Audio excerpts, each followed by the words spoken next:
This episode of Horror Movie Talk is brought to you by lightning. Do you need to reanimate dead tissue? Need to switch bodies with a parent? Give a computer sentience? Or even just get white streaks in your hair? Well, lightning has you covered. It's the natural phenomenon that can do anything. That's right. If film has taught us anything, it's that being struck by lightning will either kill you immediately or randomly imbue you with powers that don't obey the laws of God and nature. So next time you need to read the thoughts of women, travel through time, or turn a robot evil, choose lightning. It's not magic, it's science. Hello and welcome to Horror Movie Talk. An opinionated and accidentally funny horror movie review show. Go, go, go, go, go, go, go, go, go, go.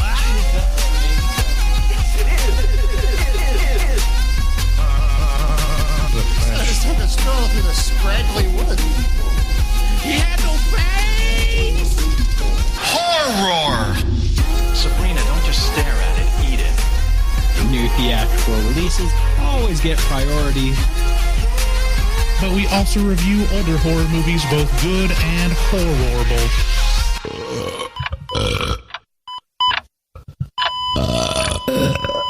Wow, that didn't sound good. Hello and welcome to Horror Movie Talk.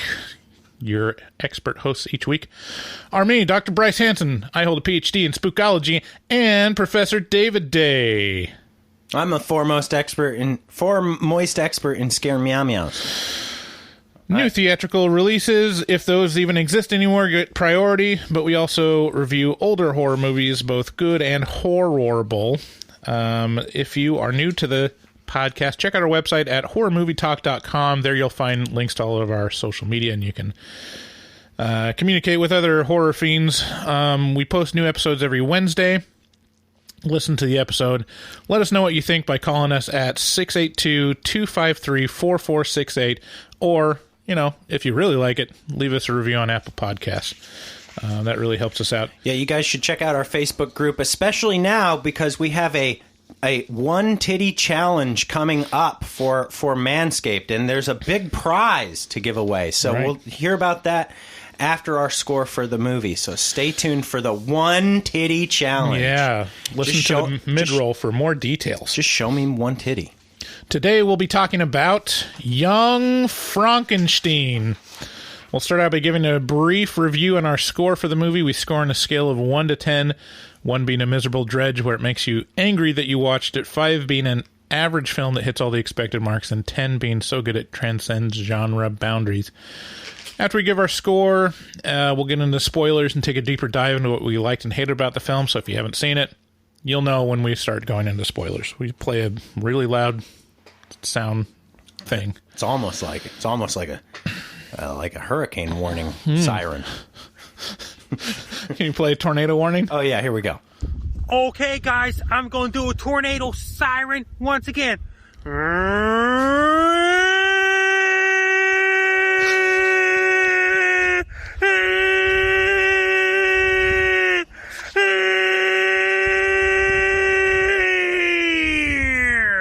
Tapers off there. Okay. Yeah. Thanks, Frankie.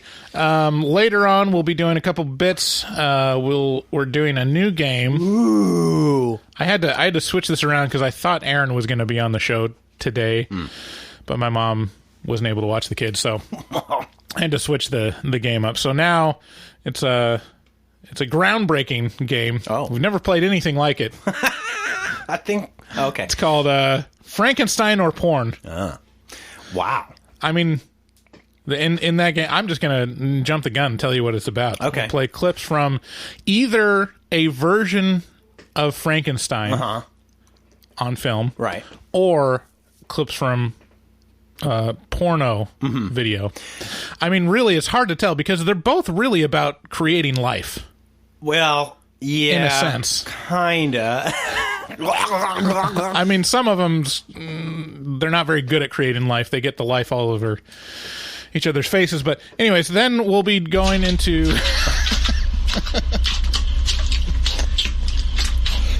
Oh, yeah. It's pretty thick. Some wop. Jesus. It's marked mature, so, you know, you're here. You should know that. It's pretty thick. And then after that, we'll be checking our voicemail with a bit we like to call horror movie whores. Oh, baby. I love that. That's my favorite one. That's where people call us. So anyways, this week we rewatched Mel Brooks's comedy horror masterpiece, Young Frankenstein, and with the recent passing of Cloris Leachman, I'm starting to think that the cast are immortal warriors battling until the last man standing, a la Highlander. It kind of feels that way. Have you checked how many people are surviving from this cast? I mean, Gene Wilder still is. No, he's dead. Did he die last year? He died like 5 years ago. No. Wow, Carrie told me he was still alive. Nope. Okay. The only two that are of like people that you will recognize, but even people you won't recognize, I'm pretty sure there's only two standing. Well, Mel Brooks. But he wasn't in it. He's not even part of the cast. Oh, no, I guess he wasn't. Wow, that's weird for a Mel Brooks movie. I know. We'll get into that, too. But yeah, the only ones left are Gene Hackman and Terry Garr. So of the main cast, only Terry Garr is surviving. So she's... So Gene Hackman and Terry... Stunner. Yeah. Is she still a stunner? I mean, on IMDb, she was looking pretty good. Yeah. I don't know how old the photo is, but... wait, the guy from... oh, God, I can't remember his name. Everybody Loves Raymond, Dad. Yeah, he's dead. The Frankenstein in this movie. Oh, wow. I thought more of them were... No, I was like going... What about Marty? Oh, he died in like 82. He died probably before you were born. Yeah, I was going through my head while watching this. I'm like, wow, all these people have died pretty recently.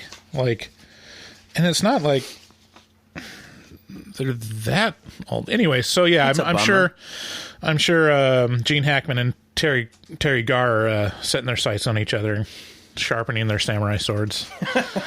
So anyways, here's the trailer for Young Frankenstein. Frankenstein. It's coming from the deep, dark recesses of the mind of Mel Brooks. I love him. Young Frankenstein.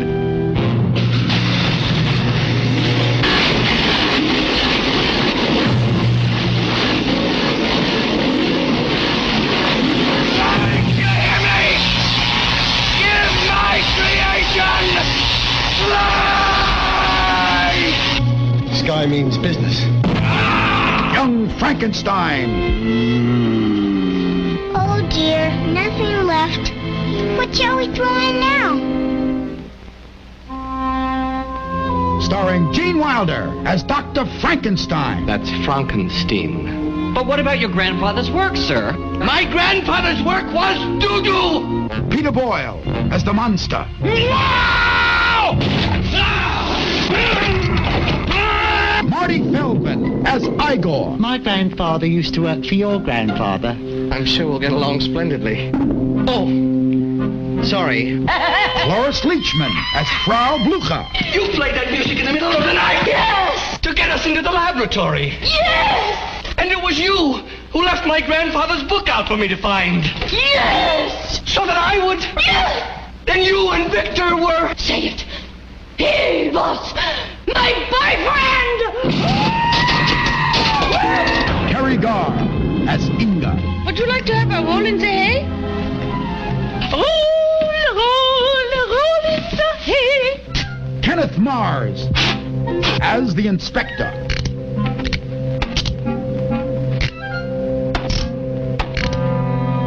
And Madeline Kahn as Elizabeth. Where am I? Calm down. What are you going to do to me? I'm not afraid of you. Listen, I have to be back by 11:30. I'm expecting a very important call. Kill the monster! Storm the castle! See Mel Brooks' Young Frankenstein. Yes, I think we could all use a good laugh. But don't see it alone.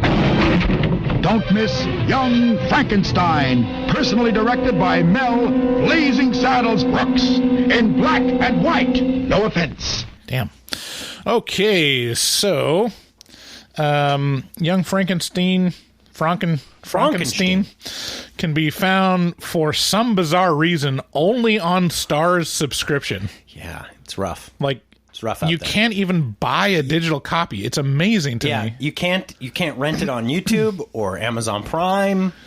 Nothing. You have to pony up for the Star subscription, which is like $1 for the first three months, but then you're gonna forget. That's like the perfectly conceived. It's like no one's gonna remember in 3 months they subscribe to this shit. Right. So technically it'd probably be cheaper than actually renting it normally, but anyways, Young Frankenstein, I'm gonna keep saying it every time. Young Frankenstein is a satire remake of the Universal Frankenstein movies. It stars Gene Wilder as Frederick Frankenstein, the grandson of the infamous mad scientist Victor Frankenstein that created a monster out of dead flesh. This younger Frankenstein seeks to distance himself from the infamy of his family, but finds himself being driven by destiny to follow in his grandfather's footsteps. Along the way, he is assisted by Marty Feldman as Igor, the stock minion that comes with his family's castle. Cloris Leachman, R.I.P., as Frau... I should say R.I.P. after every single one of these. Yeah, no kidding. As Frau Blucher, the housekeeper. And Terry Garr as Inga, the lab assistant. The cast is rounded out by Frankenstein's fiancée Elizabeth, played by Madeline Kahn, and the monster played by Peter Boyle. Young Frankenstein is a loving homage to the Universal horror movies of the 30s, and a lot of care is taken to match the look and feel of the original Frankenstein. Frankenstein. But more to the point, the film is a platform to make dick jokes while playing on man's greatest fear, Germans. Shut up. Yeah, no, I'm sorry, go on.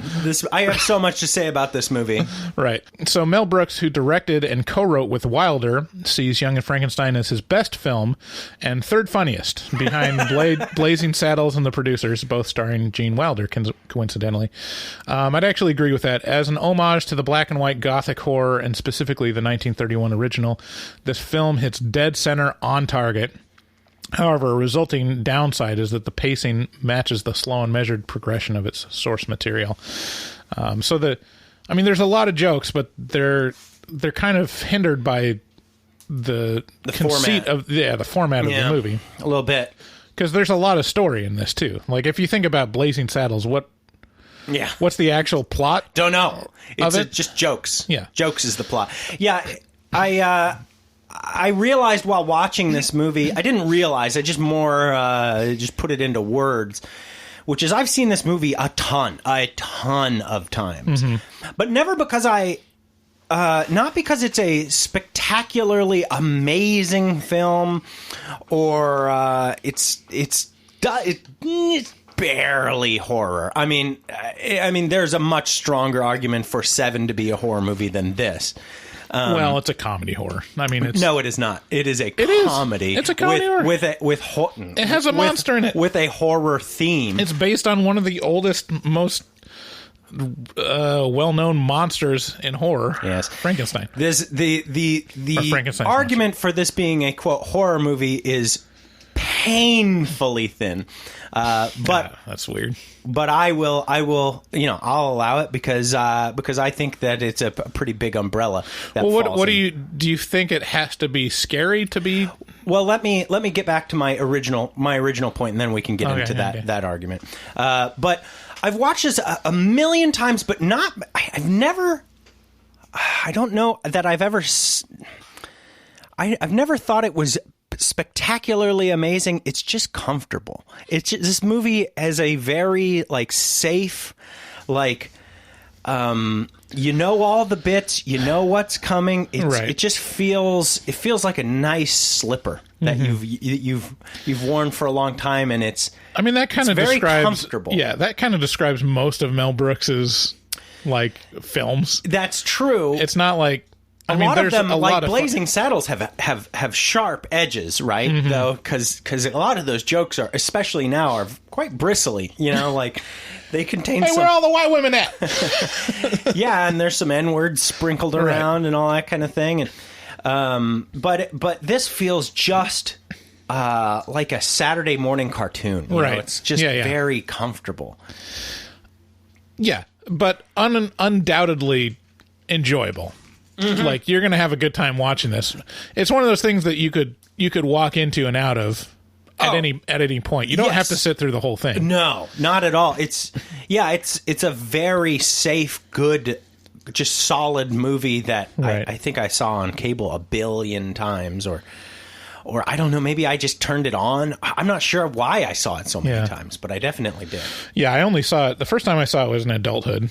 And oh, wow. I was like, wow, this is really good. And I have no frame of reference because I never watched any of the originals or anything, but it stands on its own as just a really good movie. Yes. I was shocked at this viewing of the movie because I swear to God, I did not realize there was a third act. Did you also think that the putting on the Ritz was the end of the movie? I thought that was the end. I was writing down in my notes, like, Mel Brooks is really great at endings. Like, he like knocks it out of the park with the endings, and then it goes on for another like 30 minutes. I'm like, oh yeah, there's other stuff. I swear to God, I did not know that there was a third act to this. I thought it was putting on the Ritz and then done. Right. Because that's where I always end. Right. Apparently. Yeah. I was like, what is all this? Is this like new footage? Or like, is this the director's cut? I mean, I remember the parts in the end. I mean, in the last third. I remember the ending scene with Igor playing the trumpet on the parapet. Right. Well, technically it's a horn. Whatever. It's literally a horn. Okay. So, yeah, I mean, I'd agree with those points. Really, what is the greatest part of this movie is the cast. It's perfect. Each of the cast are excellent comedians in their own right, but Gene Wilder stands head and shoulders above the rest of the cast with a pitch-perfect mad scientist that swings from mania to bottled rage at the drop of a hat. Watching him in this film is a masterclass on silence and timing in comedy. Like, I watched a YouTube video that basically broke down like why Gene Wilder was so good at comedy, and it goes down to timing and his use of silence and like volume. I mean, he's spectacular, and this is a murderer's row of comedians. Right. Like, it's ridiculous. These people are absolute, like, these are pioneers of comedy, and there's no shortage of them. Right. Like for me, like, okay, Gene Wilder is Gene Wilder, legendary in and of himself. Right, but right. I mean, for me, really, the guy who makes this movie is Marty Feldman. Right. Like, yeah, people don't realize what a killer this guy is. Yeah. And looking like that, that's how he looks. Right. That's very convenient. Like, if you Google Marty Feldman, you'll see pictures of him in real life that look more disturbing than he does in this movie. Just him smoking a cigarette, it's like, whoa. But a brilliant actor and comedian, and with great, amazing presence of physical presence. This dude, you know, grew up looking like this, and but not only. I mean, Cloris Leachman is very similar to Gene Wilder's brilliance in this movie, with her timing and her silence. Really is what. Some warm milk, and then his admonishment, Ovaltine. He's like, no, that's enough. And then she takes that. Yes. Like, oh, that stung. She so does. bad. She does the from Schitt's Creek. What's her name? Oh, Catherine Alexa. Oh, Alexa. She does an Alexa. Oh. To the side, head to the side. Yeah. So, just thinking about it right now, this cast, or like this this kind of generation of comedians, it's making that transition from the vaudeville right into comedy, into like film like acting. Right. So it's Film there's deal. still a sense of the vaudevillian, and Mel Brooks is definitely still like heavily vaudevillian. So there's a lot of like showmanship and like fourth wall breaking kind of sensibilities, but it's transitioning to like film acting to where, I mean, Gene Wilder is a good actor. Oh yeah. I mean, he's not like hamming it up the whole time. He's like legitimately acting excellently while delivering some hot comedy. Yay, David! Yay! There are a ton of jokes and gags in this film that are as funny and juvenile as you would expect from any Mel Brooks film. But most of the laughs come from the line delivery and the reactions of the amazing cast. I mean, that's... If I were to count when I actually laughed, 90% of it is the reaction shots from the other cast. Oh yeah, it's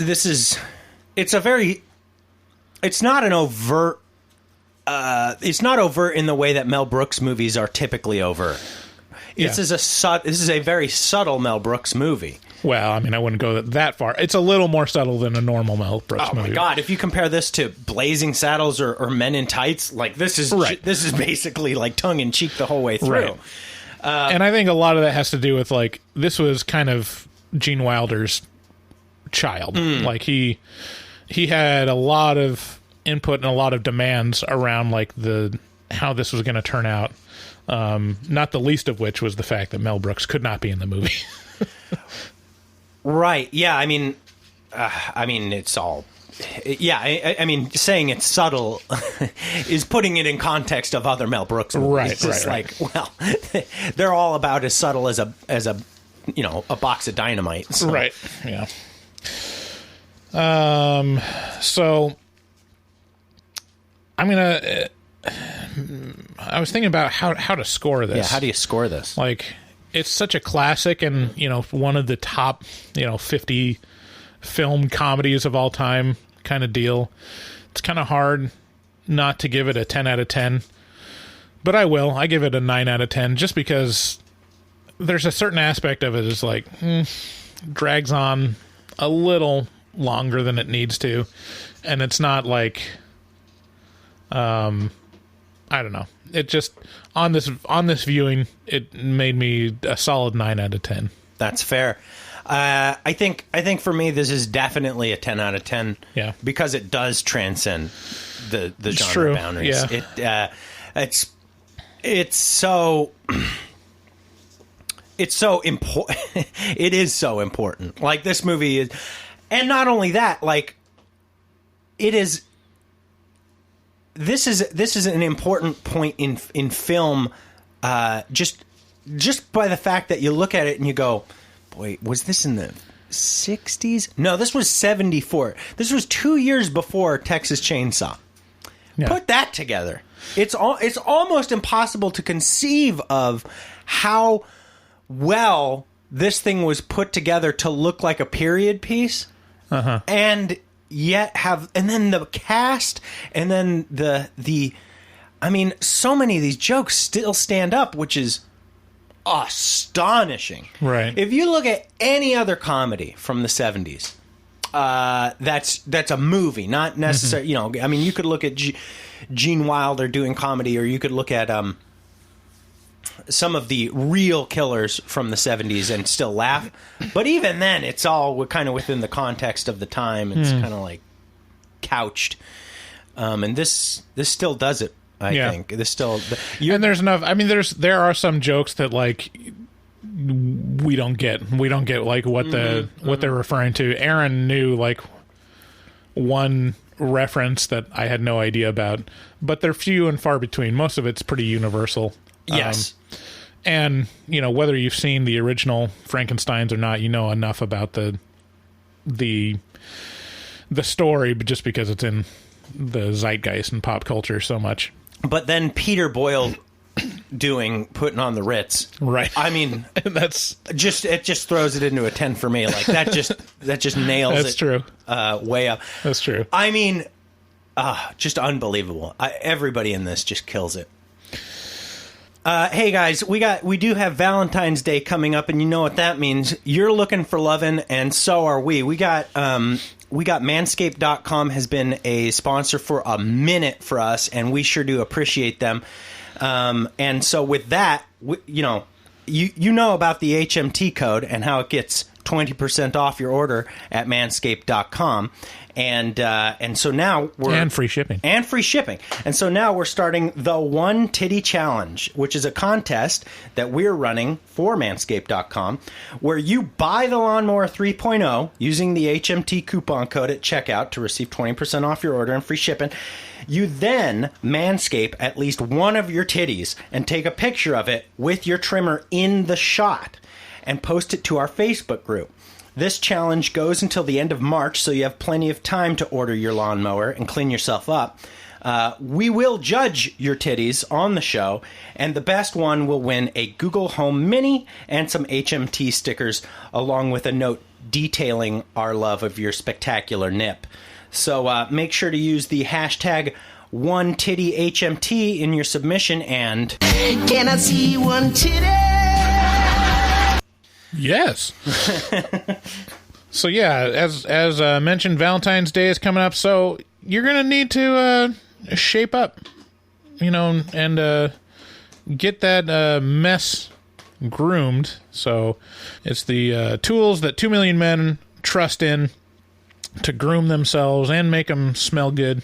So check them out at manscaped.com and use code HMT at checkout for 20% off and free shipping. Your balls will thank you. Happy Valentine's from Manscaped.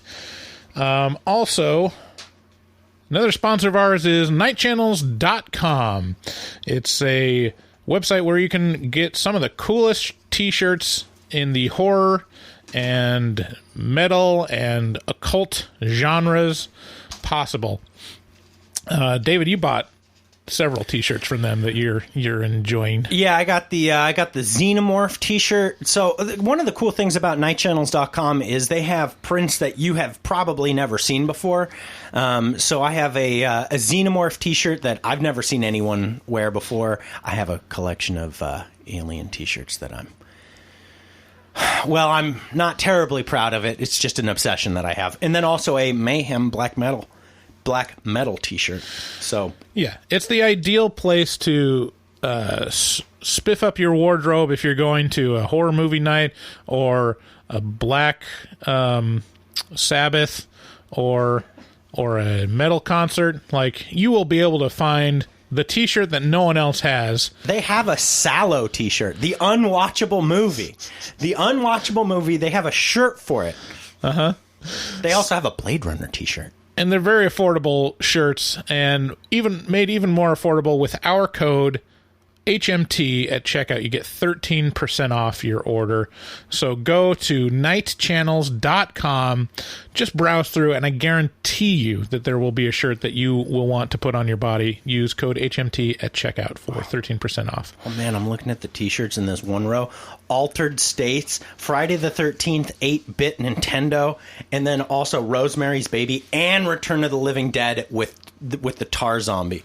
Right. It's all there in one row.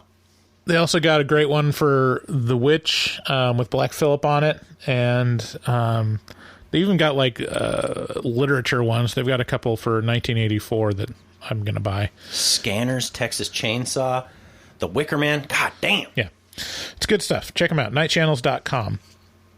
Another way you can support us even more directly is to become a patron of Horror Movie Talk. Go to patreon.com/Horror Movie Talk. Check out the different tiers offered. If you sign up at all, whatever tier, we're going to send you some stickers and a little note from me and David, mostly David. And but the perks that most people like are the Afterpod. It's a whole separate podcast where we leave the mics running after the podcast and we talk about various things and shoot the shit. And also, if you want input on a movie that we watch and review, there is a tier where you get to have input and vote on a patron selection every month. Check that out at patreon.com/horrormovietalk.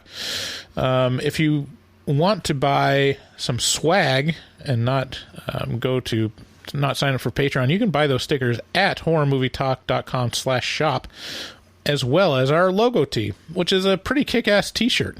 Like, no joke. I'm pretty proud of wearing it right now. How awesome that t-shirt looks, and people love it. So check that out. Also, we love our resident artist, Dustin Goebel. I'm sure you saw the featured image for this post if you found us through social media. He makes us look good because he's a professional artist who fucks hard. He also takes commissions for artwork from HMT fans, so contact him at dgoebel00 on Instagram. That's at DGOEBEL00 on Instagram to make your artistic dreams to come true. A cooler guy does not exist. No, he's just in terms of being fucking amazing, a cool guy. Yeah. You can't.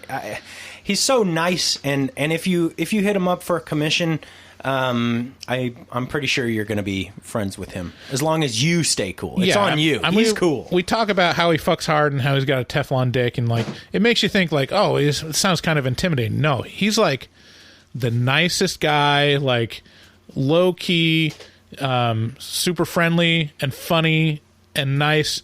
And then he fucks you, and you're like, "Oh my god, he brings the ruckus." Yeah, it's brings the ruckus.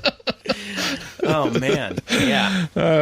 Anyways, this is all true. Use him for commissions. A lot of our fans have used him to great delight. Yeah. We've seen people post on the Facebook group. He's becoming a legend, yeah, and rightly so. So reach out to him. Tell him HMT sent you. If you want to leave us a voicemail that we'll listen to later in the episode today, call 682-253-4468. Thanks again for listening, and let's get into spoilers. Spoilers.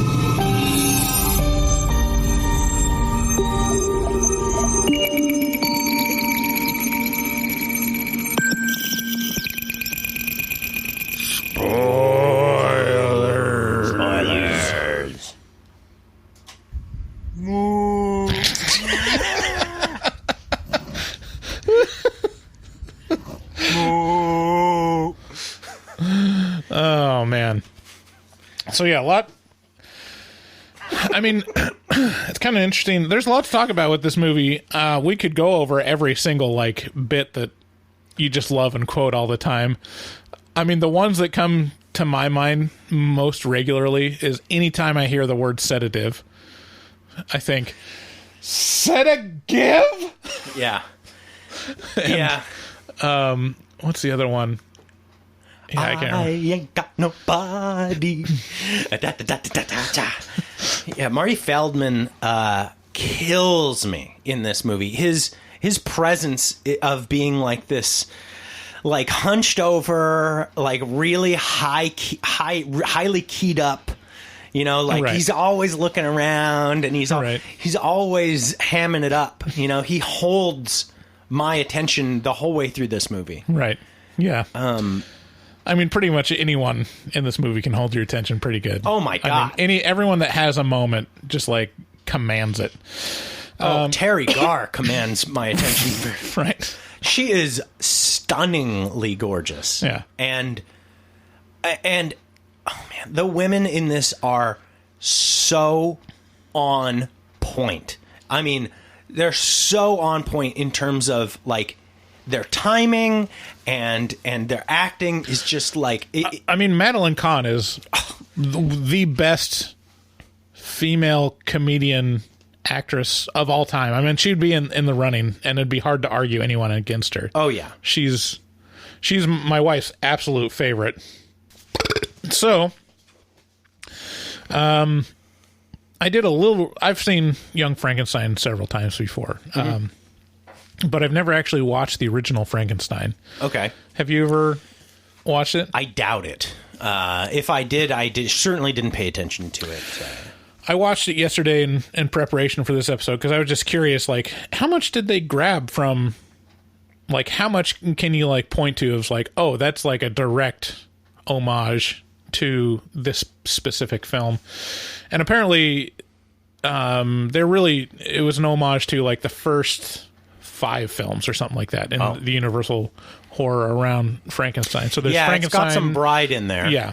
Have you seen The Bride of Frankenstein? No, I mean it's in pop culture enough for me to know. Right. I probably know more about Bride than I do the original. I'm pretty sure the part where the monster comes to life, like the moaning, the yummy sound, like that's straight from Bride of Frankenstein. That's kind of how she wakes up, is like the moaning sound.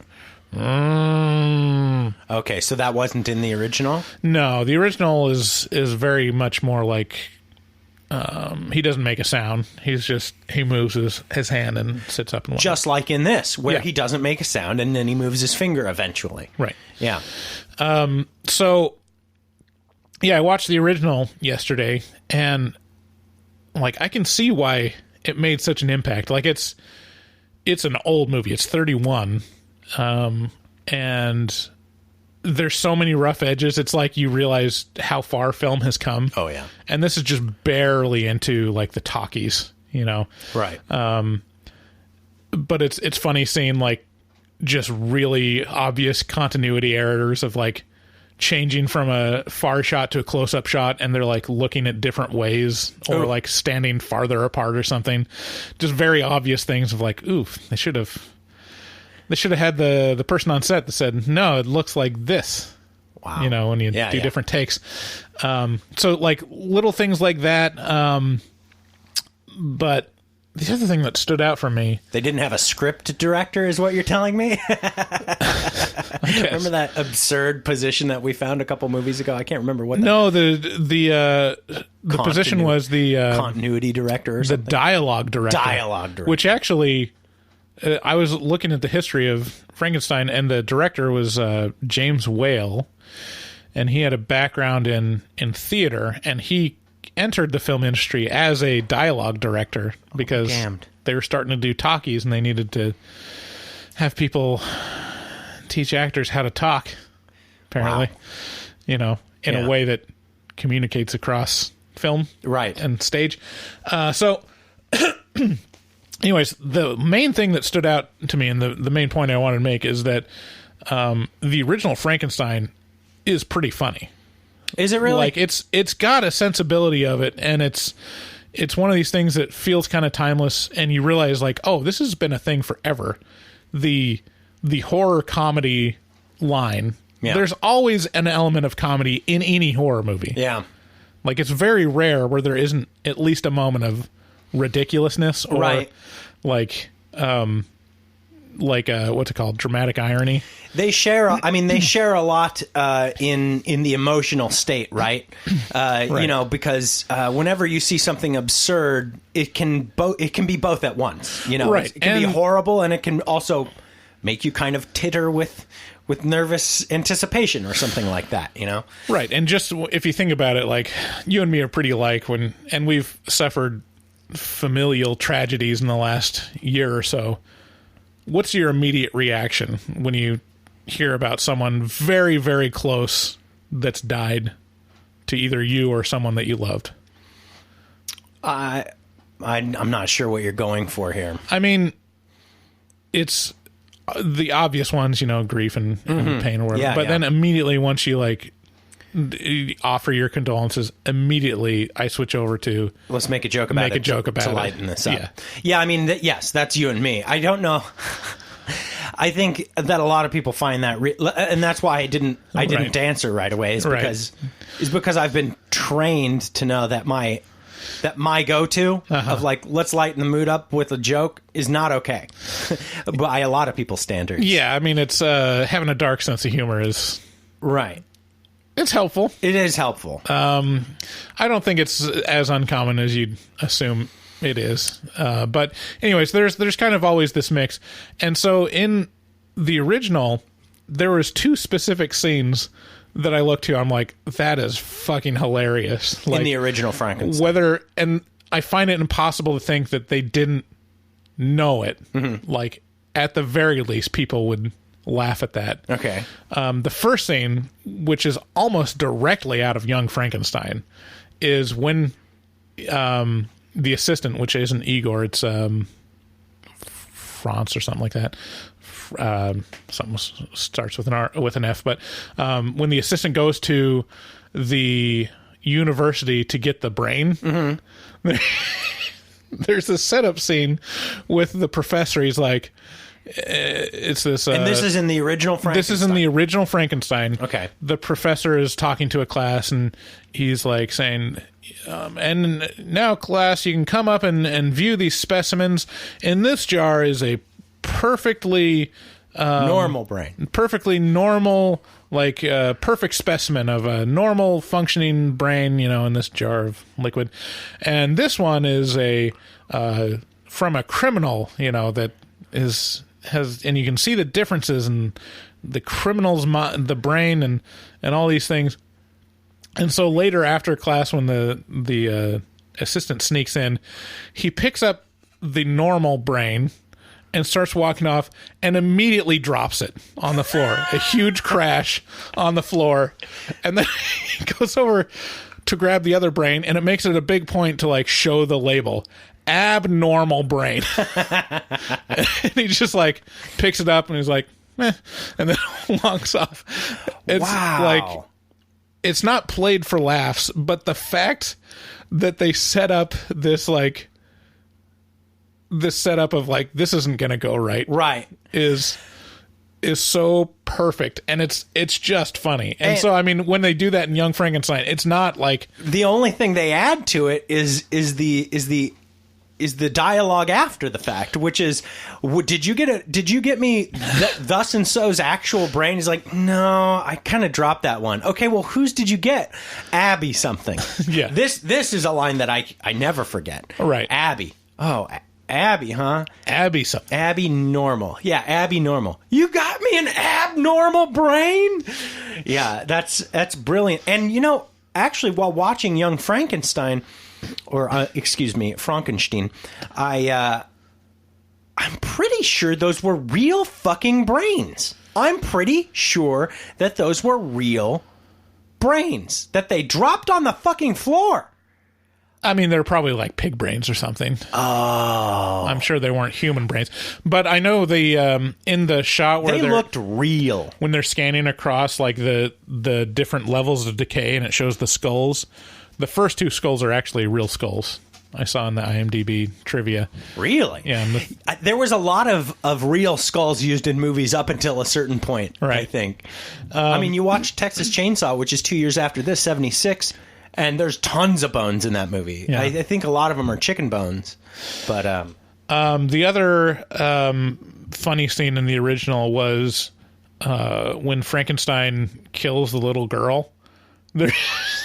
There's this so he like walks upon this little girl, and she's the most adorable like little 4-year-old or whatever, and she's like, my name's Maria, and she invites him over to play, and she gives him some flowers, and then she shows the monster that if you throw in the flower that they float like a little boat, and so the monster and her take turns throwing in these flowers into the water. This is in the real Frankenstein? This is in the real Frankenstein, throwing in the flowers into the water. And then it gets to the point where Frankenstein's monster runs out of flowers, and he does this take of like, what the, I don't have any more. And then he looks over to the little girl to the side. Just like in this movie. Just like in the movie. And then he's like, oh yeah. And so he picks up the little girl and tosses her in the lake, and she promptly drowns. And then he stands up, he's like, oh fuck. And he runs off. It's like, that scene is hilarious. Yeah, just the timing on it. They didn't change it almost, and I mean, that's probably, I'm not going to lie, that's probably the moment that I laughed the hardest in Young Frankenstein. Well, in Young Frankenstein, they don't actually do that scene. They do the girl saying, like, what else can we throw down the well? And then Peter Boyle looks directly into the camera for like a good 10 seconds and is like, really? Like, I guess this is what's happening now. Right. And man, Peter Boyle in this movie almost hits better than anybody else for me. Yeah. Speaking of source material, this is very much so an adaptation of the movies, because the movies take a lot of liberties from the actual novel. Have you ever read Frankenstein? No. Is it called Frankenstein, or is it called Frankenstein's Monster? Or no, it's called Frankenstein: A Modern Prometheus. Oh, okay.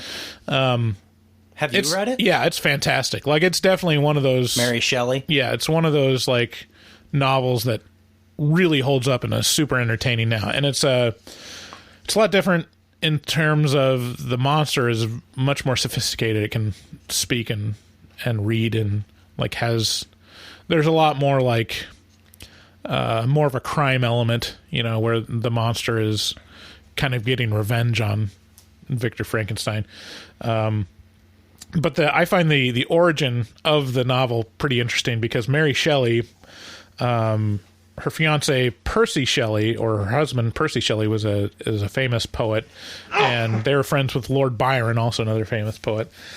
And they were traveling through, like, Germany and Austria and Switzerland and stuff. And Pennsylvania. And they had a competition to see who could write the best horror story. Right. And some of the best books were born this way. Some of the best religions were born this way. Best. So after thinking for days, Shelley was inspired to write Frankenstein after imagining a scientist who created life and was horrified by what he had made.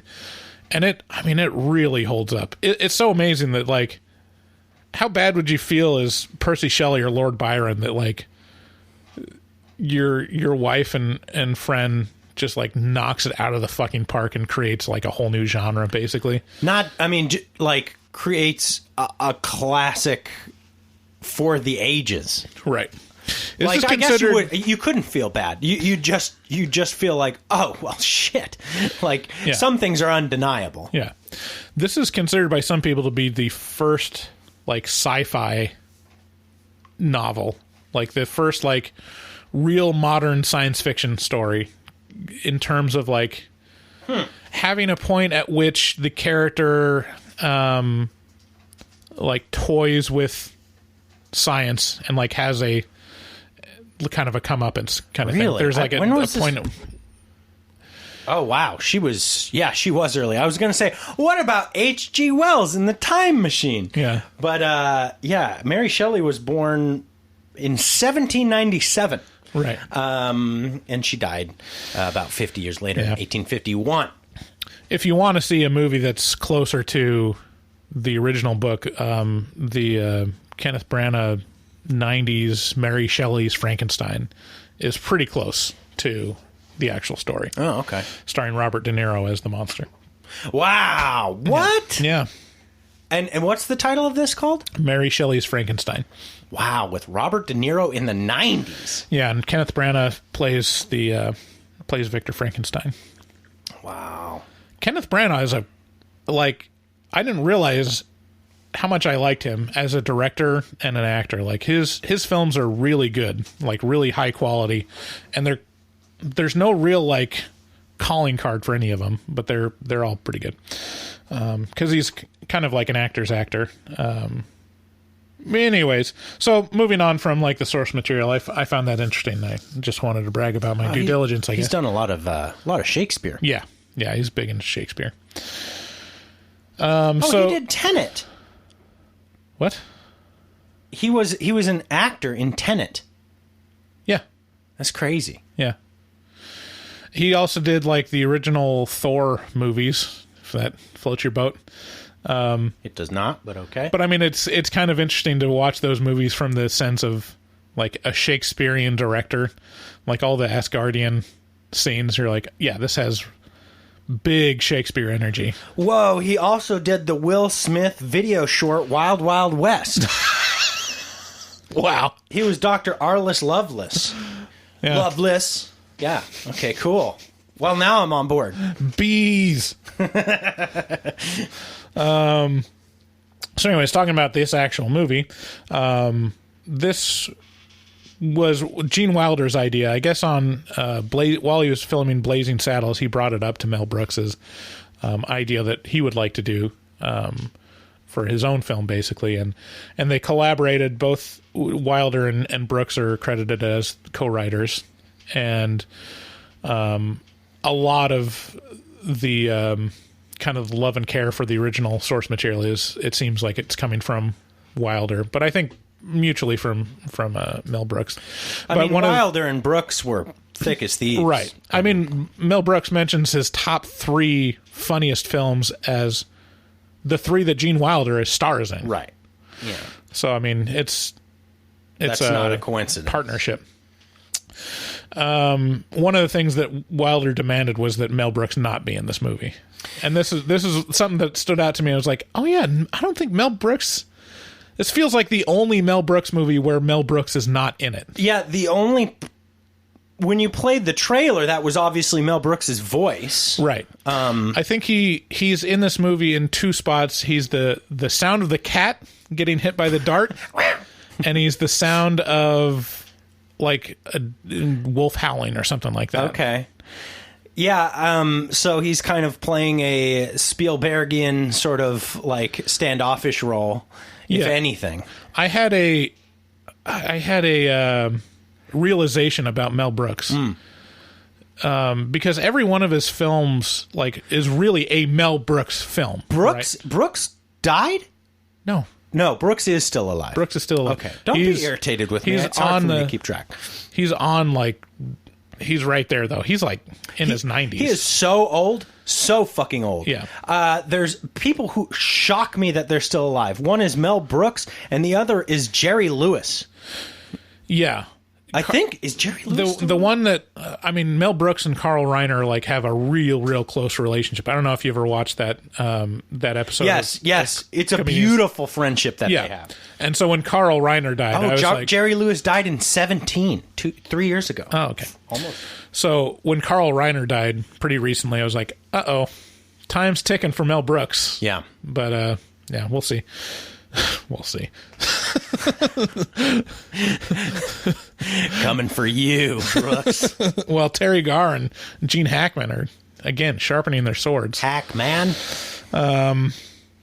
Anyways, the realization was that Mel Brooks is the original Tyler Perry. Go on.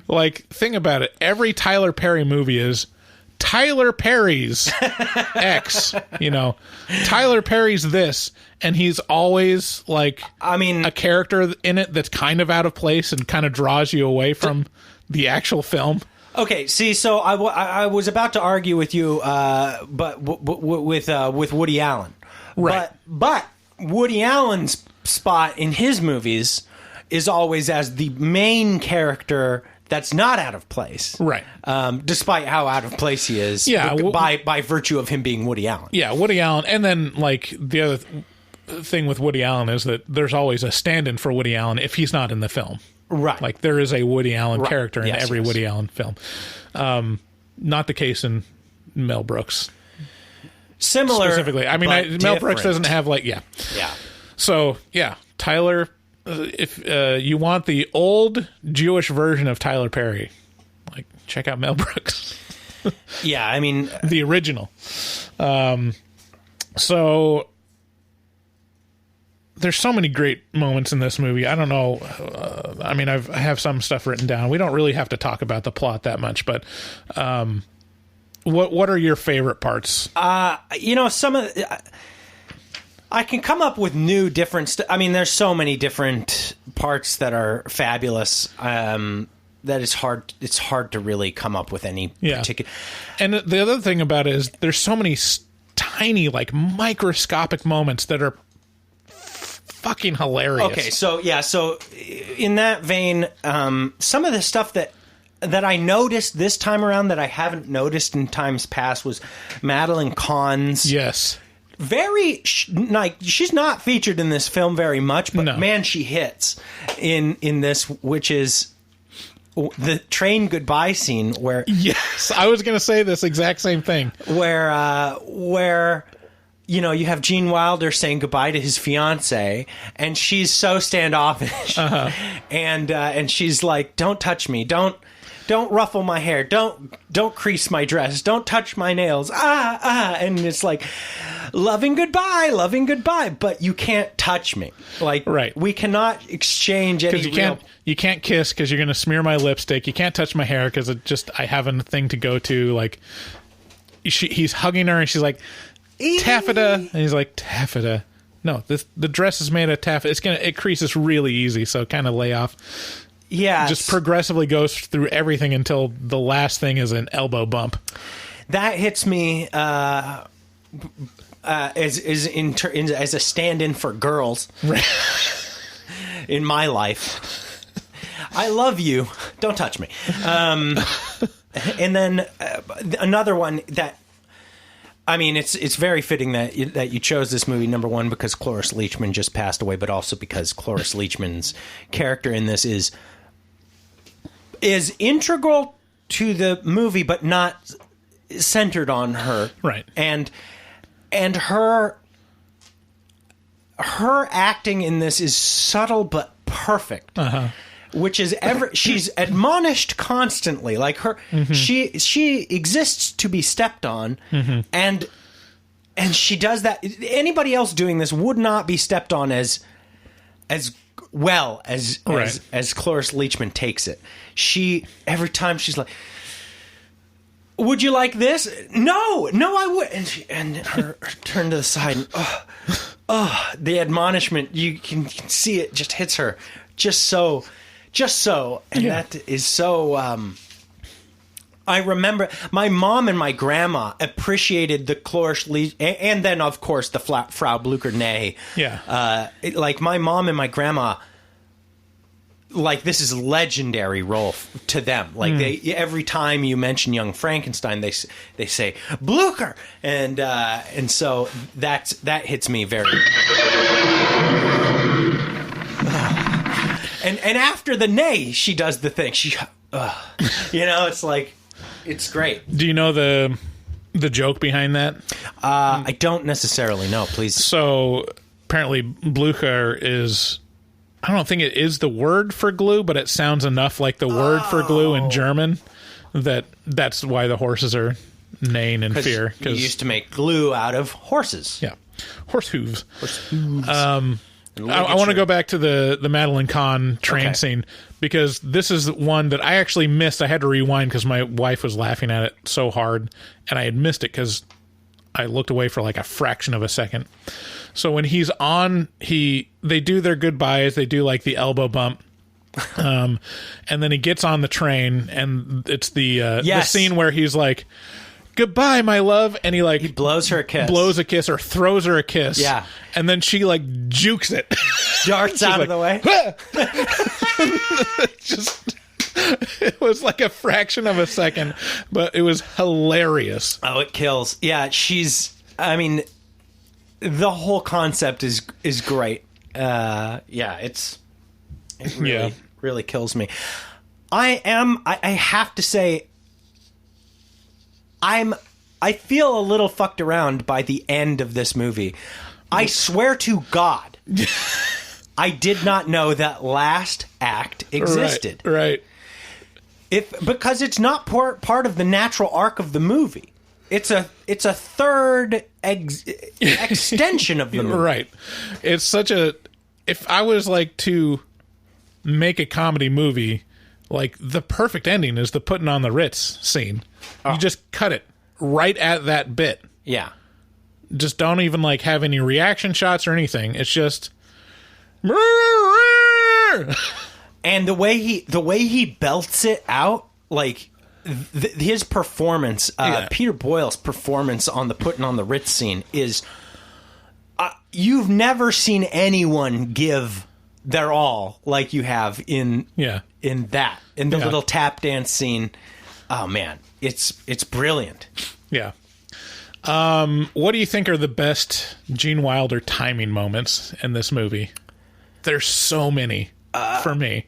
Yeah, so I think my favorite one is the Abby Normal realization where he's having the back and forth with Marty Feldman. Marty Feldman plays Igor, right. And so if I don't know if I already said this in this episode, but if you go ahead and Google Marty Feldman, Yeah. He looks like that. It's not a special effect. That's not a special effect. This is a man. It's a role he was born to play. Yes, and there's a little fourth wall breaking where they go, God damn your eyes. Like, already done. Damn your eyes. And then he looks in the camera and he's like, yeah, well, there you go.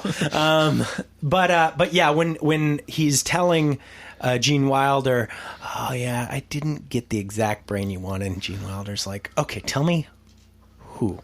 I'm not going to be mad. Just tell me. Like, that is me so much of my life. You made me put an abnormal brain in a 8-foot long, yeah, 200 54-inch wide gorilla. Yeah, in the delivery, Gene Wilder does the delivery that only Gene Wilder can do, which is the cracking of the voice, the unbelievable energy, right?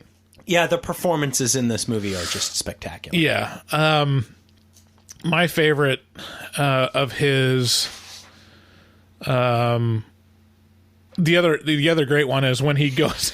The setup for this, when he goes in to the room with the monster, and he's like, "No matter what I say, do not open this door. No matter how cruel or insane it sounds, whatever you do not open this door."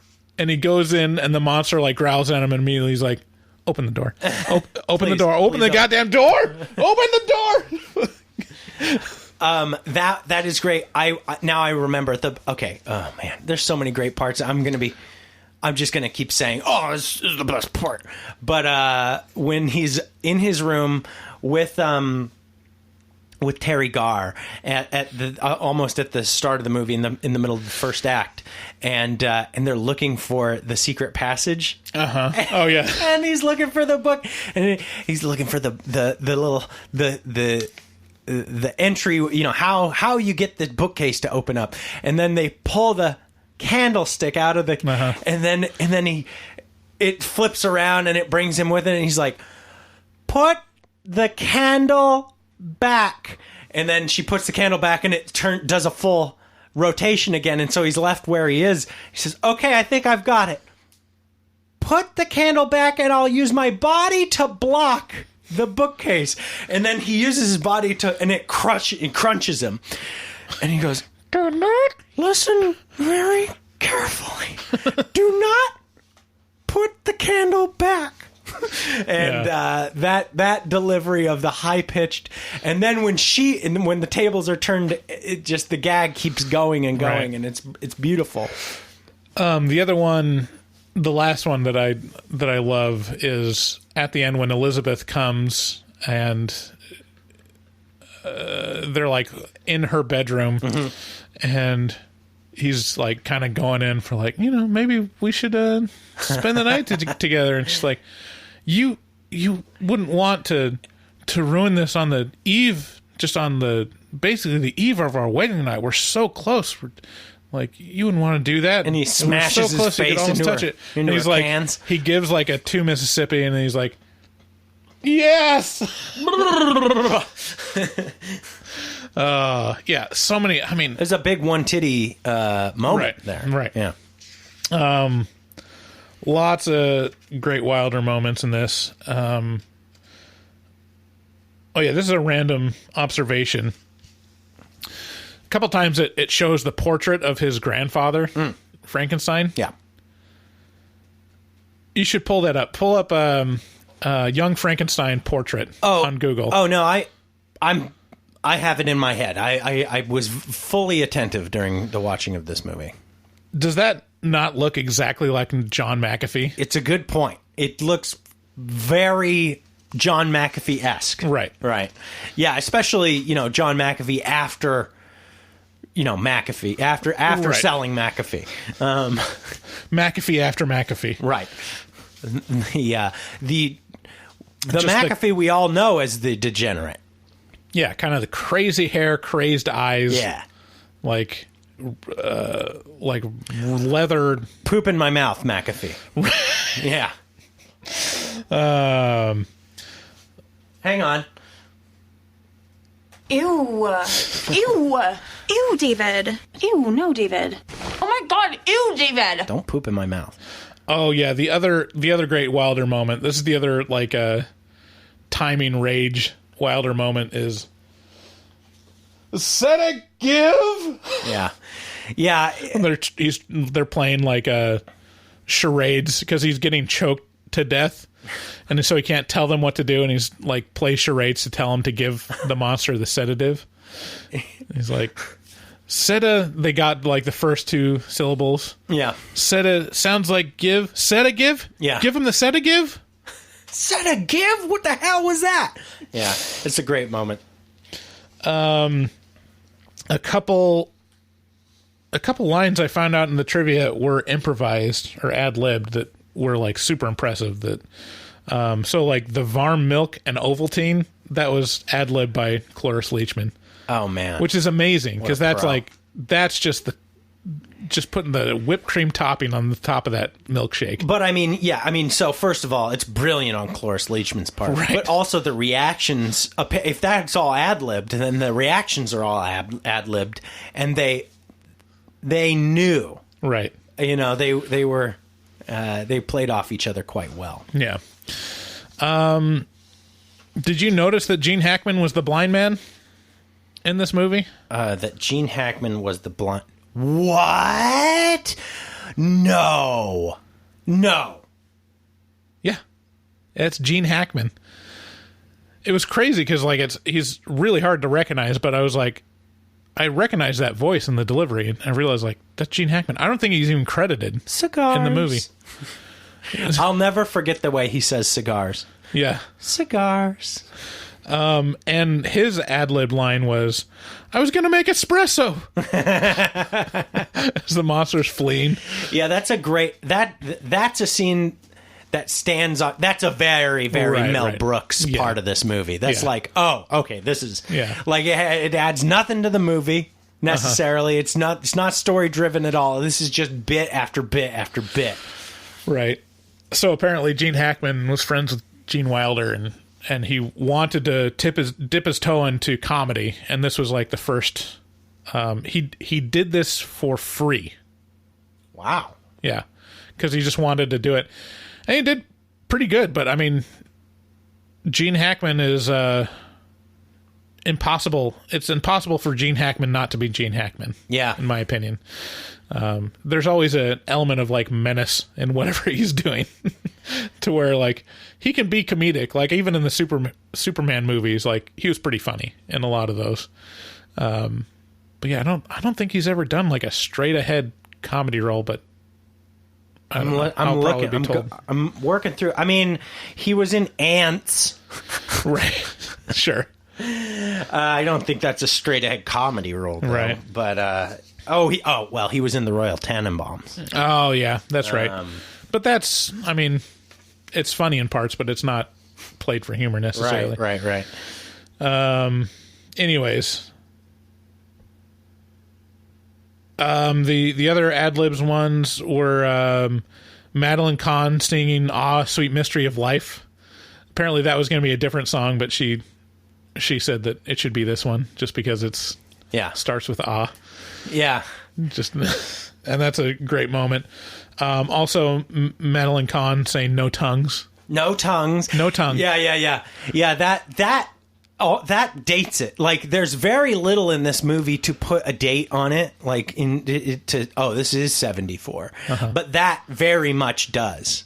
And it makes sense that it's ad-libbed because it doesn't feel like it would be in the script. Yeah. But it's a brilliant line. Right.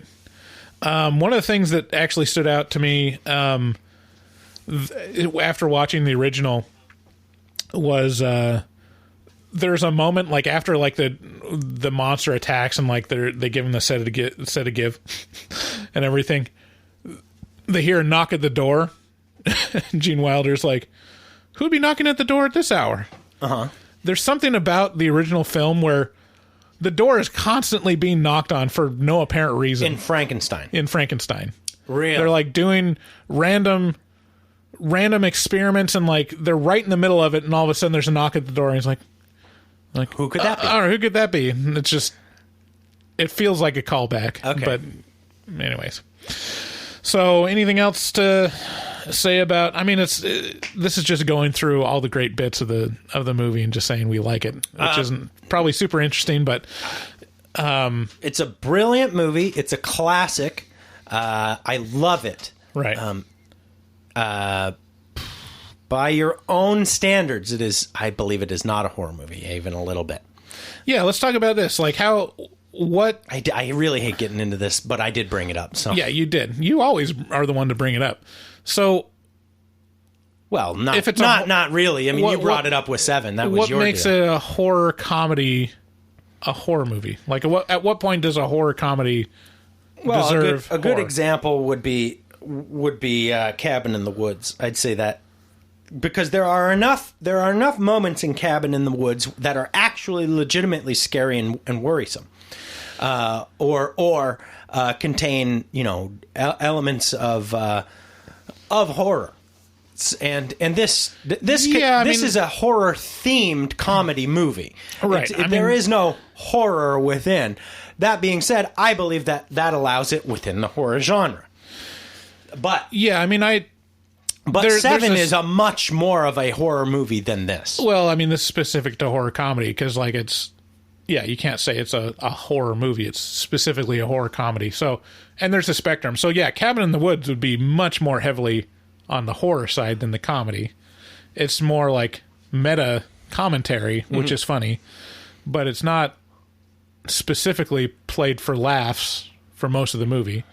It has about as many laughs as most horror movies, but the one that I look at is Shaun of the Dead. Like, Shaun of the Dead is primarily a comedy, right? Yeah, and that's what my wife said. She was like, I mean, this is not. She kind of sided with me. She was like, yeah, this isn't a horror movie. This is a comedy movie that is set in a horror setting, and that's it.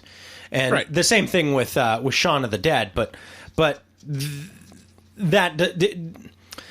that just means it has a cross-genre setting. It doesn't mean it is a horror movie. Well, yeah, that's why you call it a horror comedy. I would not call it a horror comedy. I would call this a comedy movie, a comedy horror. But okay, I mean, yeah, it's much more. It's much more. Let me take out my Manscaped and lube up while I masturbate. What's the point? What's the difference between horror comedy and comedy horror? Well, sure. We agree that it's...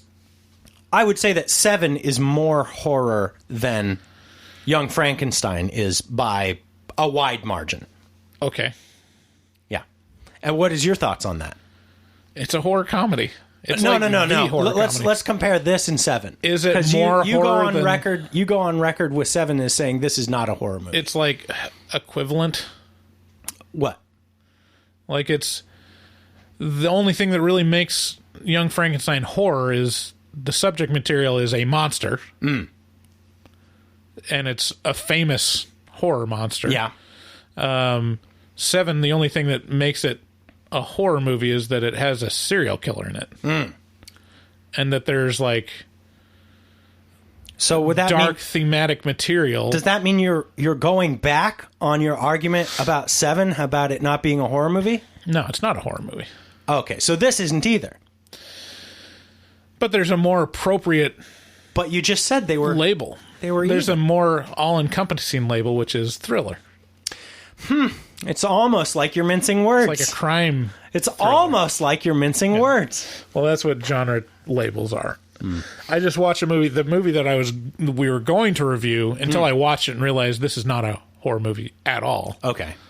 This one would be interesting to talk about, which is a young... promising young woman, which is the advertisements make it feel like there's much more horror in it than there actually is. But mainly it would be a horror movie if it was less empathetic to the main character. Oh. If they went like all in as like, this is a psychopath, then it would be a horror movie. And if they did, more extreme stuff than was actually done in the movie. But yeah, watch the movie and it was like, okay, this is a drama, kind of thriller, revenge movie. Like, yeah, it's more like Kill Bill than it is a horror movie. Yeah. So, yeah, I mean, that's... it's... whatever. It would be fun. I have a domain in my possession called Normal Movie Talk or Regular Movie Talk. And if we wanted to do another podcast where we just reviewed all movies that weren't horror, we could. Yeah. So I don't know. Fans, let us know if that's something you're interested in. Yeah. As if there's not enough competition for our podcast. Got to open it up. Well, I mean, it's just a way to spread the empire around. Right. Exactly. Right. Yeah. The horror movie, the Movie Talk Network. Coming soon. Got to sign up for that Patreon so we can start build another podcast. So yeah, final recommendations. Everyone, no one's going to have a bad time seeing this movie. This is such a fabulous movie, and almost everyone in it is dead. Yeah. So it's almost reached full classic status. Right. So I mean, I'm just going to say wait until it comes on another streaming platform, because that just pisses me off that somehow Starz has a monopoly. It is shockingly hard to watch online right now unless you have a physical copy. So the other option would be go out and support. If you have a movie rental store near you, right. Go out and support them. We have Movie Madness here in Portland, but I don't know what you got near you, so try and rent a physical copy and dust off the old DVD/Blu-ray player. Mm-hmm. So let's move on to Frankenstein or porn.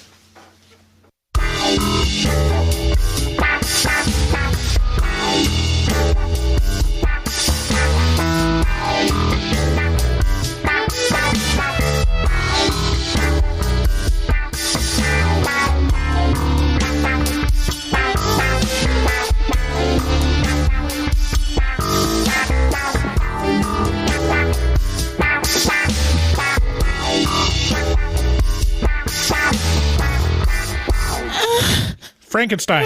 Porno. Okay, so Frankenstein or Porno is a game where we play different clips from different movies or videos, and you have to guess whether it is from a Frankenstein film, which there's like, goddamn, there's like 30 of them at this point. Oops, sorry. Yeah, there's got to be. Or from a porno video, which there seem to be a lot of as well.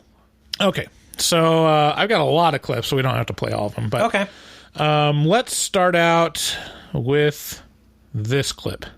Oh,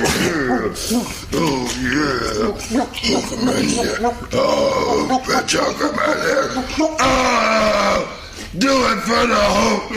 You fucking... the rock is in your mouth. Wow.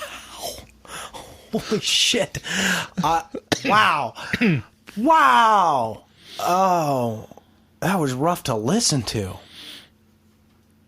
Oh, man. I'm kind of like, is that both? Is this a porno that has a Frankenstein theme? Yeah, you don't realize how much crossover there is. There's lots of groaning. The rock is in your mouth. There's lots of screaming. That makes me recoil. I am, wow. Jeez. I gotta say that's a porno, because wow. There was just a lot of gagging. Yeah. Well, you're wrong. This is actually from Revenge of Frankenstein from 1958. What? Yeah. The rock is in your mouth? I don't even know what that means. Yeah, he was Frankenstein's monster was shoving a rock in the girl's mouth. I have it like a picture of the man who said that in my head, and he looks like a Neanderthal. So I guess it stands to reason that was Frankenstein's monster. Yeah. What? That's nuts. That wasn't a porno? No. Okay. No, that was Revenge of Frankenstein. Okay, next clip. Shit.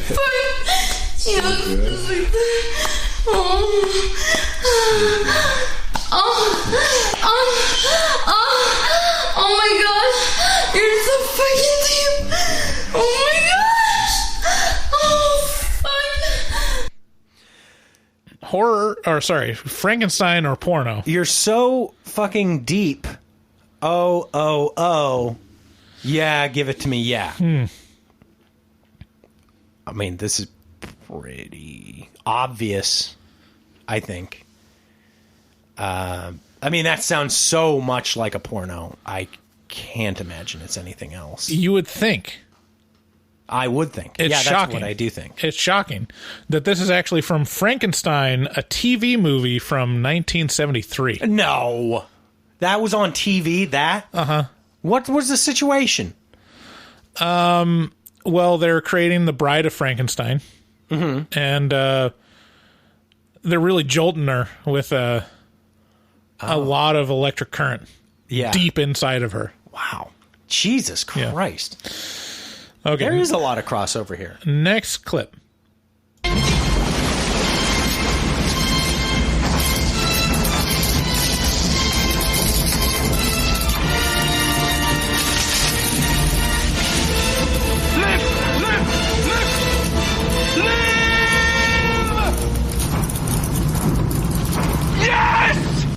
Oh.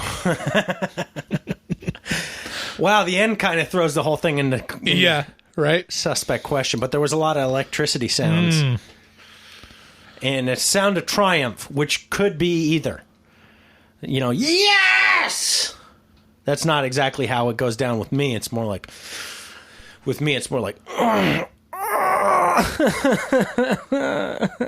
that's kind of my triumphant sound. I'm sorry, kind of like that. That's what it is with me when I make Frankensteins. Or I should say Frankenstein's monster. I know. Don't pull a fucking... All right, hop in, Frankenstein. Let's get you out of here. I think what you're trying to say is Frankenstein's monster. What? I think you mean to call me Frankenstein's monster because Frankenstein is... Oh, you're one of those guys, huh? No, I'm just... the doctor's name is Frankenstein. I know. It's just an annoying thing to point out. If you want people to like you, just go along with what they say and have fun. A little Silicon Valley there for you. Yeah, Richard is quite the dick. I'm going to have to go with this is obviously some version of a Frankenstein movie. Do you have a guess at the title? Oh, I would guess that this is the Mary Shelley's Frankenstein with that you made mention of from the 90s because it sounds like, you know, it sounds like it's of the 90s ilk. You are so close. Oh. In terms of it, so it is a Frankenstein movie? It's from Mary Shelley's Frankencock. Wow. I mean, this is a hard one because it is an adaptation of... So a lot of these porno clips are adaptations of the Frankenstein story, so it's pretty confusing. I find it hard to believe that I can't get 1 point in this fucking game. I mean, you did watch 2 quote-unquote Frankenstein movies, but... And I've only seen the young Frankenstein, but... I don't think I've... Wow. Okay, well, now come to think of it, I am pretty... Considering there's probably between 30 and 50 iterations of Frankenstein movies, and I haven't seen one, but I've seen a lot of porno. A lot. I'm a little irritated, that's all. Yeah, again, you just wouldn't realize how much crossover there is. No. Especially in the sound. Yeah. Okay. Here's another one. Oh, I want to feel both your dicks in my ass. I want to feel both your dicks in my ass.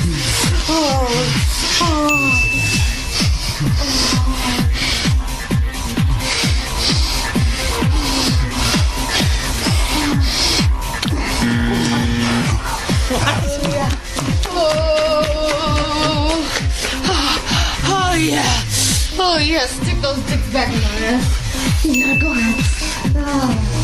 Oh yeah. Oh yeah. Oh.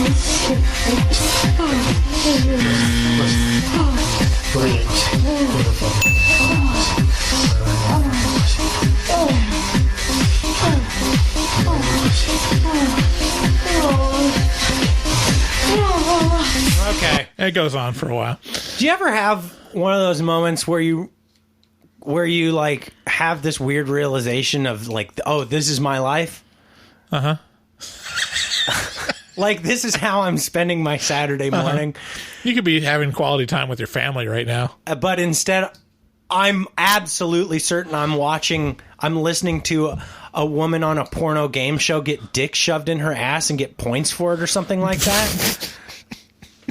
In some sort of weird porn game show. Like, but the weirdest part is, like, I get no joy from... there is no catharsis. I remain... You know, it's just like the end of American Psycho, where he's like, I remain unfulfilled.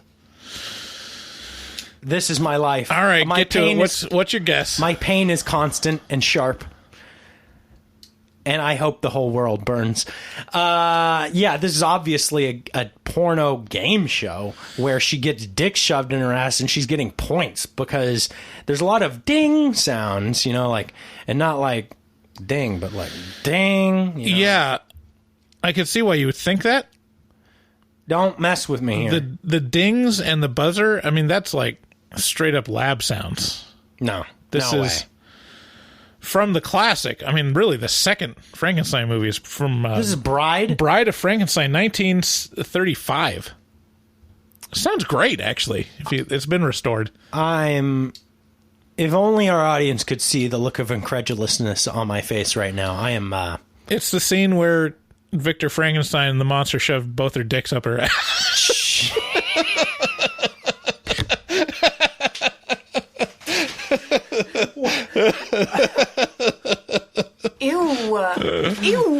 Ew, David. Ew, no, David. Oh my god. Oh my god, ew, David. Oh my god, you, David. Okay. That's got to be it. I can't win it at this point. Yeah. Yeah. How much research did you do? A lot. It sounds like I sat through all of these films. Okay, last one. Okay. And then you've already lost it, but I mean, might as well just do the last clip. I have such a weird boner, though.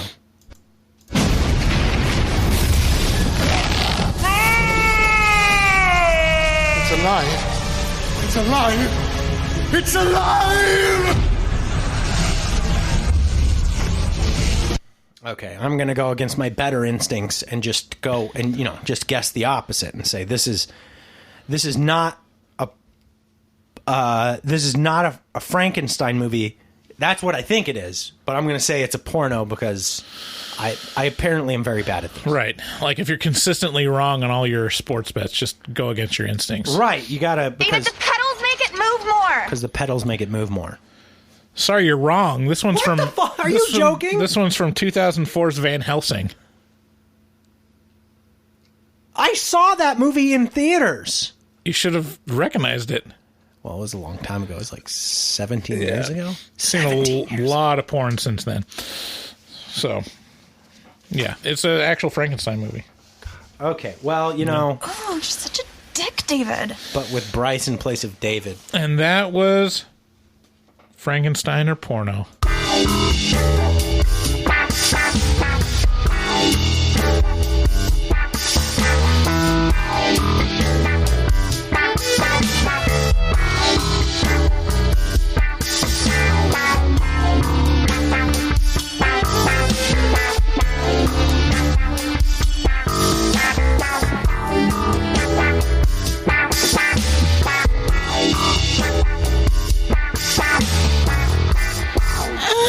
Frankenstein. Or porno. You guys just want to make sure that you remember to do the one titty challenge because we need people to sign up for this. And that is, you know, use it code HMT at manscaped.com, get 20% off your order, and then manscape a titty up, and then send us a pic of your titty with the trimmer in the pic. And then you get entered into the contest to win a Google Home Mini and some HMT stickers. Okay. So last bit, we're going to be doing our voicemail. Let's check out what you guys have been saying in our bit we call horror movie whores. Whores. All right, so let's hear from you guys. When was the last time we did this? Okay, here's this one. Another one from Elizabeth. Hey, it's Elizabeth. So, just listening to, I don't even know, whatever the heck this episode is called, the Jaws review.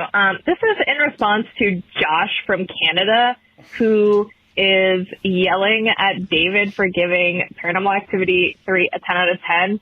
First of all, if there's anything I like more in horror movies, it's prequels. I love learning about the backstory behind why things are happening. I think it's really awesome. And I might get some flack for this, but I'm sorry. Star Wars Episode 3 is the best Star Wars ever because it completes the story. Back to Josh's hate on Paranormal Activity 3 for some reason. I mean, that movie is pretty fantastic. It just adds to the story. It completely finishes, and it's like, oh, this is why this is happening. And it's just such a cool prequel to a movie. One of my favorite prequels to movies. And then they just go downhill after that. So it just makes that one so much better. So anyway, David, completely agree with you. 10 out of 10. Also, The Host is still the worst movie ever created in the entire world. So thanks. Bye. Wow, a woman after my own heart. Everything she said in that, I completely agree with. Even episode 3? Oh, hell yes. Oh, I'm so sick of you fucking Kevin Smith wannabes telling me that Empire, fuck you. Empire is not as good. It's great. It's a great movie, but it's not as good as Return. It's just not. Return closes the whole... She's talking about Revenge of the Sith. No, that's episode... 3. No, it's not. Yes, it is. No, episode 3 is... Oh, okay, yes. But I believe she's talking about Return because she said it closes off, it ends the whole series. She was talking about prequels and how it closes the loop. Oh, well, that I don't agree with. Return of the Jedi is better than Empire, but I'm sorry, I can't deal with Return of the Sith.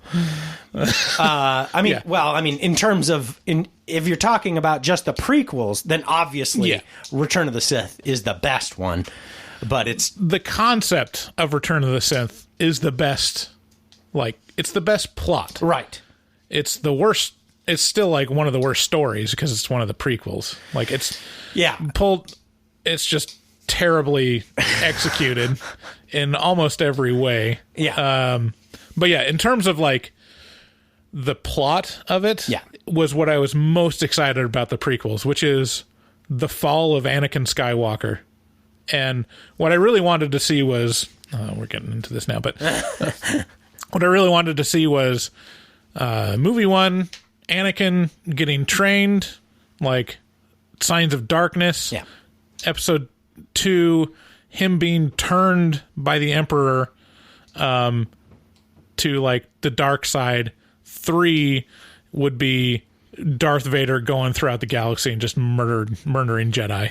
Yeah. And then somehow some kind of redeeming, scene at the end, some kind of victory for Obi-Wan Kenobi, but then it sets up the original series. I will also say that Elizabeth and Josh bring up a good point, which is our normal fans who aren't patrons haven't heard our Paranormal Activity 3 review because it hasn't been released to the public yet. It's that is a Patreon only thing so far because that is one of our episodes that we hold in the wings.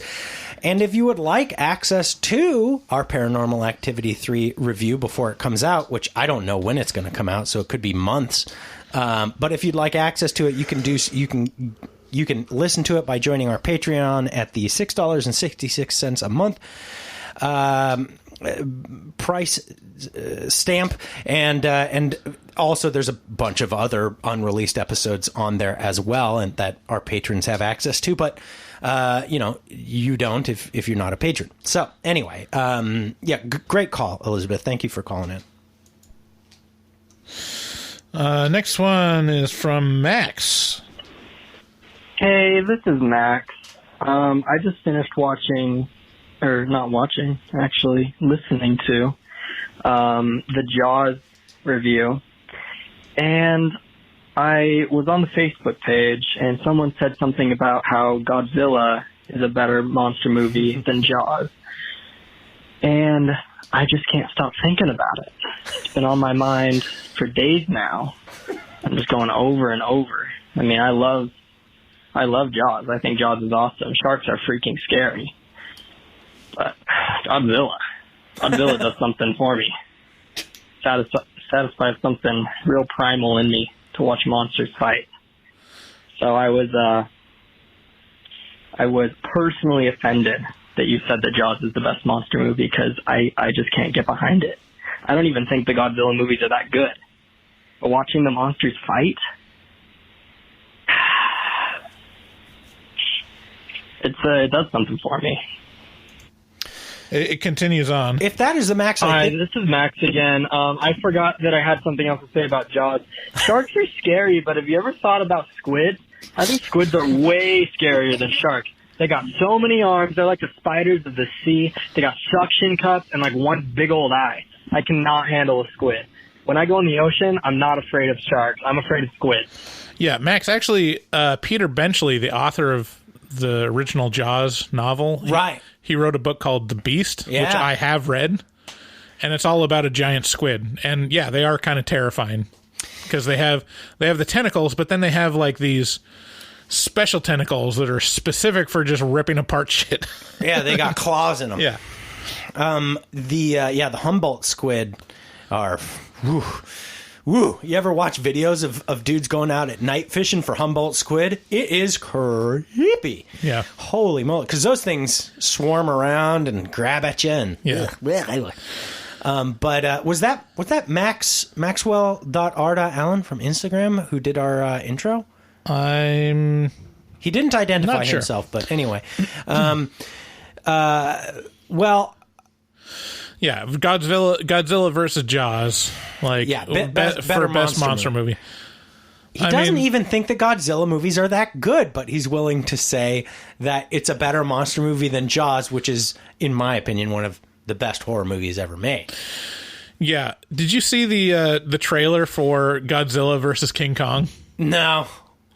Yeah, it's a delight. Like the trailers will make you laugh out loud. Oh, great. At the ridiculousness of it. Yeah. This is also like I'm realizing Monkey. The 20s, probably the late teens and the 20s are going to be like a heyday for ridiculous, stupid action, and we don't even realize how stupid it is. Like we think like, no, this is legit. Like they're taking it. It's like those movies that are ridiculous and stupid from back then. But it looks good, and we're taking it more... It's the dark and gritty version of that. And really, it's going to... In the end, it's going to be like... They spent $500 million on a movie about a gorilla punching a fictional lizard. Monkey.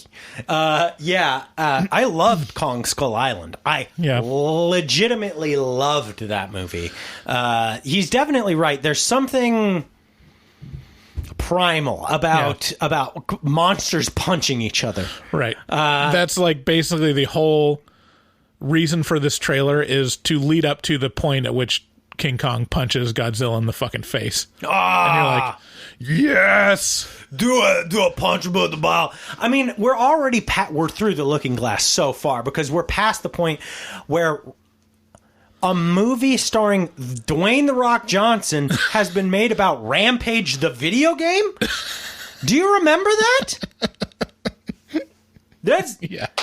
All bets are off. Anything can make money. And just the fact that like we're so like balls deep in superhero movies, and like it's getting to the point where you can't avoid the fact that they're based on ridiculous comics. Yeah. Like, I don't know if I talked about this last time, but I watched Wonder Woman 1984. Yeah. And the fact that it very seriously integrates an invisible jet into this movie, like it's nothing. Right. Like, not even a wink to the camera. It's like, no, No, we actually have the invisible jet in this movie. Aren't you excited about that? You mean about all the not CGI you're going to spend money on? I'm like, who? The fact that there's like an entire industry built around... It's just Gal Gadot sitting on a green chair in a studio somewhere. Just like that someone is like... We're going to put Sky behind her butt. It's just... It makes me simultaneously sick and also giddy. The fact that like we're spending all this money and taking so seriously recreating the stupidest like toys and like comic book concepts of decades ago. I think the big takeaway from Max's call is if you guys aren't on the Horror Movie Talk Facebook group, you should be, because these kind of like ridiculous arguments happen on the regular, and I love it because everybody seemingly has a horse in the race, but the race is literally which is better, Jaws or Godzilla? And it's like, I don't know. It's all kind of subjective. In my opinion, it's Jaws, obviously. But if you don't get on the Horror Movie Talk Facebook group, you can't argue about Squid versus Jaws versus King Kong or Godzilla. Okay. Next one. Hey guys, this is Amber from Wisconsin. I am a new listener.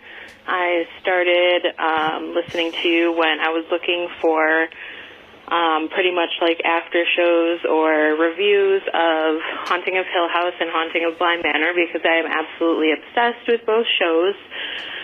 So I listened to your Hill House reviews and your I'm about halfway through Bly Manor. I actually just listened to the episode where you guys are talking about Flora doing the grave rubbings, and I just wanted to call and share a funny story. Funny but morbid, but I figured you guys would appreciate it. So I was in maybe 4th or 5th grade, and I was living with my grandparents in a very small town at the time, a very rural town in Wisconsin.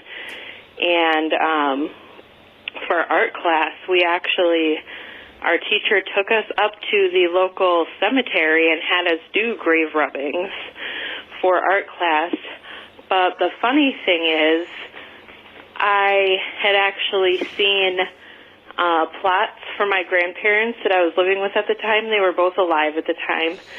So I freaked out because I was young, and in my head I was like, what the hell happened while I was at school? Why are these 2 plots with my grandparents' names here? And I started freaking out and crying, and when we got back to school, my art teacher had to call my grandparents. I talked to both of them on the phone because I totally thought they were dead. But just wanted to call and share that. I'm sure I'll call back with more stories for you. Thanks, guys. Bye. Thanks for calling in, Amber. That's an awesome story. That's a movie-esque story. That's how these things start, right? It's like, well, everything's fine in my life, and then I go to the graveyard and I notice everyone in my life is dead, and I come back and I'm like, oh no! Like, that's a crazy story. Do you go to the graveyard to visit gravestones at all? It's a new concept to me.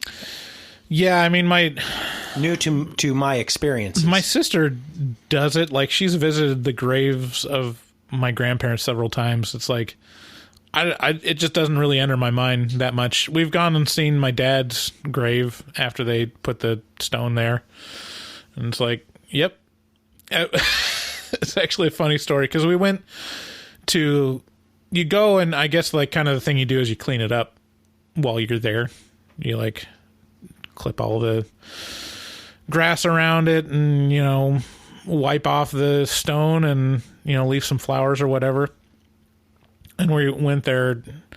I don't know these things. Right. I'm learning as you speak. Right. And it was me, my mom, and my family, my kids and my wife going, and I observed, there is nothing that my dad would care about less than someone cleaning his gravestone. Like, it's like, you know, I guess a sign of respect, but also like a sign for you to be able to maintain your memory or maintain respect for your loved one. But yeah, my dad could not give a fuck whether his gravestone was dirty. Right. Well, it's not that at all, I think. I mean, for the people who do it, it's not like, I don't think that's why they're there. Sure. I mean, they you know, you get into these little divots. Some people call them ruts, but I'm going to call them divots in life. Divot sounds better. Yeah. Sounds like a golf ball. Right. And not like a valley. Where, you know, maybe you attach some significance to, I don't know, minuscule, unimportant things in your life and give them more importance than they maybe deserve. But it helps you through the day. So one thing that I remember doing in childhood when I had a stressful childhood was I had a order of operations when I entered the shower. You know, it was you wash your hair first. Start with your toenails. And then, you wash your hair first and then your face and then you work your way down. Because the suds go down. The suds go down. Let the gravity do the work. Yeah, There's a Seinfeld episode on this.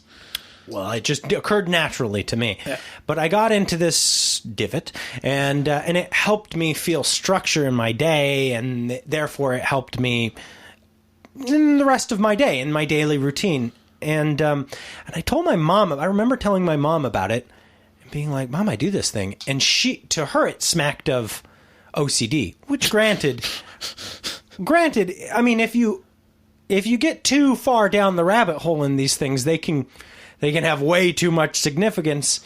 Wait, just the fact that you washed yourself the same way every time? Well, I'm sure the way I explained it was like,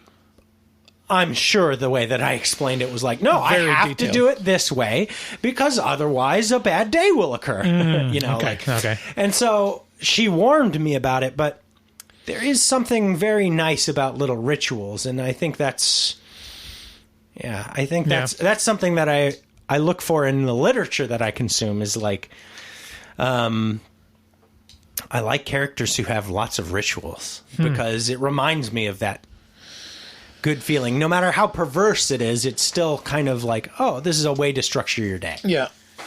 Anyway, so thank you for calling and leaving the voicemails. We love hearing from you guys. If you have any questions, observations, or complaints, call us at 682-253-4468.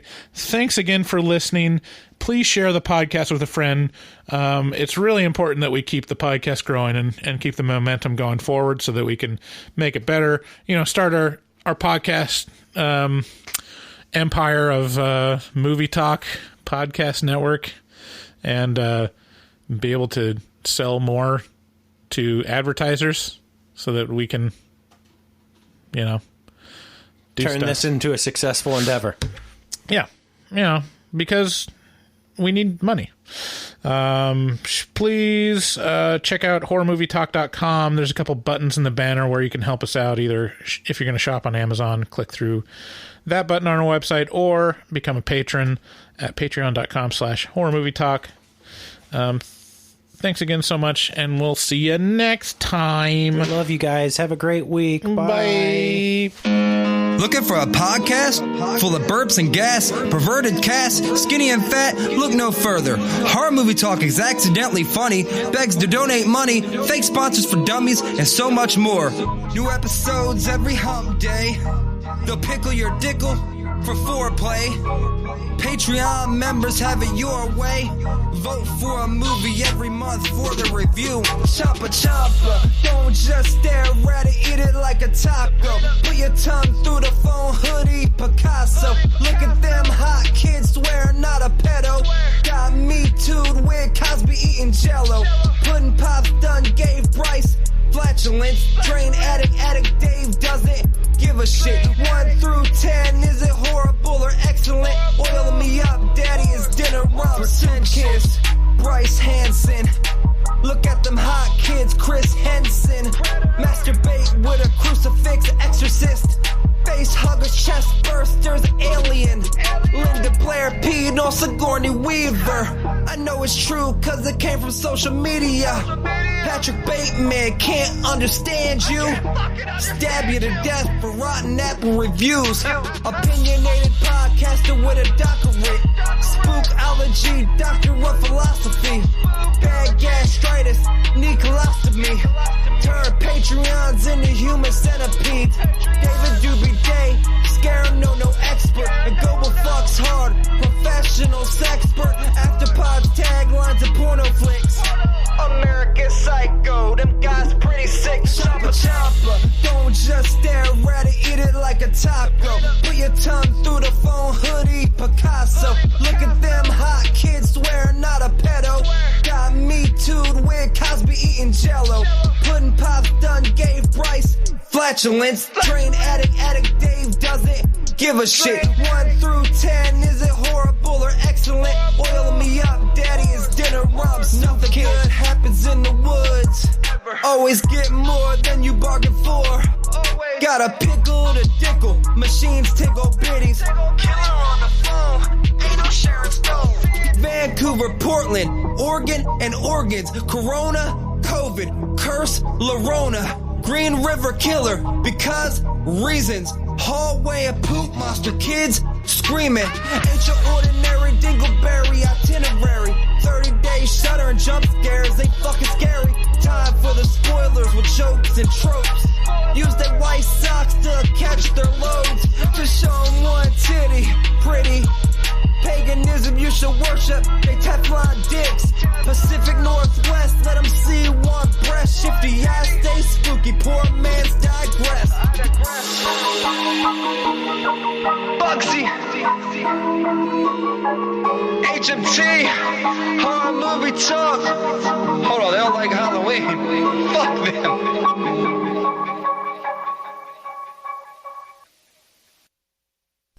All right, hop in, Frankenstein. Let's get you out of here. Oh, I think what you're trying to say is Frankenstein's monster. What? I think you mean to call me Frankenstein's monster because Frankenstein is... Oh, you're one of those guys, huh? No, I'm just... the doctor's name is Frankenstein. I know. It's just an annoying thing to point out. If you want people to like you, just go along with what they say and have fun.